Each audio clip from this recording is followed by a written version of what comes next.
आ जाए बलम अखिया सावन जैसे बरसे, तोहरा बिना नींद न आवे हो, तोहरा बिना नींद न आवे, देखला भइल कई से।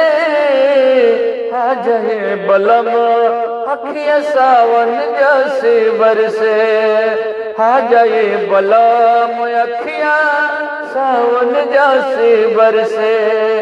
का कहीं कैसे कहीं अब कहल न जाता, आजा धन राख दमन अब तो रहल न जाता। तोहके देखला सैया हो है, तोहके देखला सैया लागे भइल बकैयर से। आ जाए बलम अखिया सावन जैसे बरसे, आ जाए बलम अखिया सावन जैसे बरसे। जहर जुदाई के नहीं सहता, आजा पिया गैया, सोना बाटे सेज करे जा, सोना घर अंगनैया।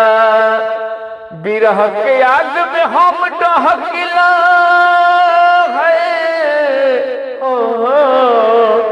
बिरह के आग में हम डहकिला, जब से गैला घर से।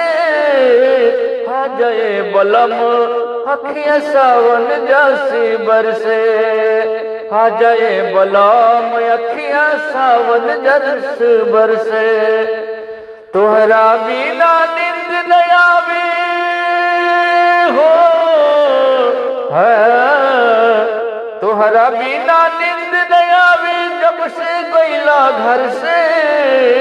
आ जाए बलम अखिया सावन जैसे बरसे, आ जाए बलम अखिया सावन जैसे बरसे।